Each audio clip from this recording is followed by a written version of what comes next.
Integrating EMDR therapy into your practice is a wonderful way to elevate your skills as a therapist to the next level. So listen closely, because what I'm about to tell you could save you frustration, countless hours, and hundreds of dollars just by avoiding some of the mistakes that I've made. In this video, I'm going to share with you why I became an EMDR therapist and the 5 things that I would do differently if I were to do my training all over again. So let's dive in. So I became an EMDR therapist because I was at a point in my career where I felt that although I was giving lots of good coping skills and tools for my clients, at a root cause level, their stuff was still there. They weren't improving in the way that I really wanted them to improve. And as a therapist, I was finding that really, really difficult. And I remember having a very particular, very challenging client, and what I was doing was not working, and I knew that I had to learn more. So after doing lots of reading and lots of research, I decided to go for my EMDR training, and it has been the best gift that it's ever given me. So what I know about EMDR and what I love about it so much is that EMDR is like this whole umbrella thing where EMDR is also going to encompass other modalities. It's going to incorporate polyvagal theory. It's going to incorporate maybe CBT or acceptance and commitment therapy or DBT. It's going to incorporate a number of other modalities, because with EMDR, when you look at a client, you're also seeing what they are missing. What do they need to learn? What do they need access to? Do they need support with actually feeling and understanding their bodies? Do they need information about understanding polyvagal theory and why they respond to the world the way that they do? That why do they get activated when there's nothing to be activated by, right? I found EMDR just filled in so many gaps within my training or within my practice that I really knew what to look for and where to go. And all the advanced trainings around dissociative disorders has been fundamentally life-changing for my practice. But again, we have to look at parts work, ego state therapy, IFS, for example, and these are all wonderful modalities, and they all work together really, really well under this EMDR umbrella. If I were to do my whole EMDR training all over again, what would I do differently?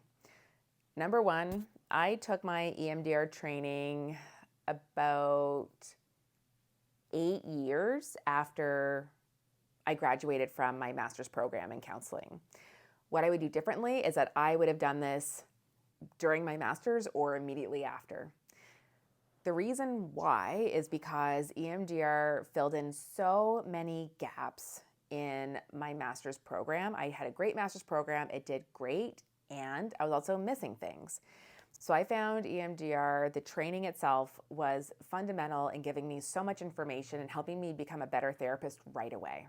Secondly, what I would have done differently is that I would have asked around, and I would have reached out, and I would have talked to a number of different people to see what their experience was like and who they would recommend, because they all do it a little bit differently. And that's not necessarily a good thing or a bad thing, it just is. These programs are all part of EMDRIA, so they're all EMDRIA accredited.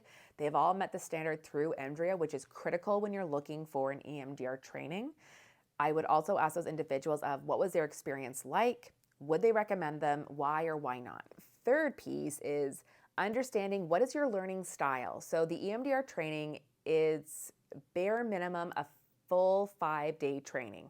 So the question is, how do you learn best? Do you learn best by doing a good 5-day intensive and you're just in it for 5 full days where you eat, sleep, breathe the EMDR training? Or do you learn better by doing 2 days here with a few weeks break, 2 more days, and maybe 2 more days, depending on what their training is. Personally, I found I did better by having it broken up so that I could practice each of the parts. So I could practice doing phases 1 and 2 with my clients, and then getting into the rest of the phases with the rest of the training. Number 4, what I would do differently is I would have a pretty good understanding of EMDR and all the concepts before I go into the training. So this means reading the textbook, reading the manual, And my favorite book of all was the EMDR Primer book. So this was not included as part of my training program. The EMDR textbook is a wonderful thing, and it's also, I would say, not ADHD friendly. It is a textbook. It is not necessarily an ADHD friendly thing. The EMDR Primer book is incredibly ADHD friendly.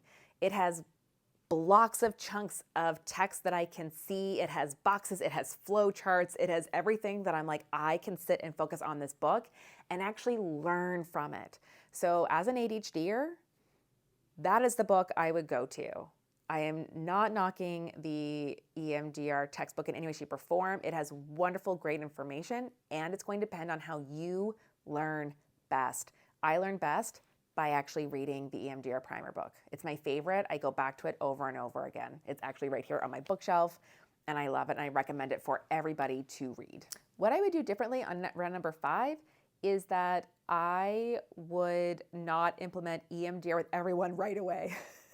I would pick just a couple of people to practice EMDR with instead of transferring all of my clients over to EMDR because it was very overwhelming.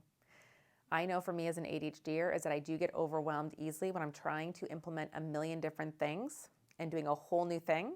So I would have just slowed down the process a little bit and really working with clients that I knew would be a really good fit for EMDR and mastering it just better instead of switching everybody over to EMDR right away. So there you have it, the 5 things I would do differently if I were to take my EMDR training all over again. Now, the one thing that we don't like to think about is if something bad were to happen to us, and that's where professional will comes in. If you don't know what that is, or you don't have one, you definitely do not want to miss this next video. See you there.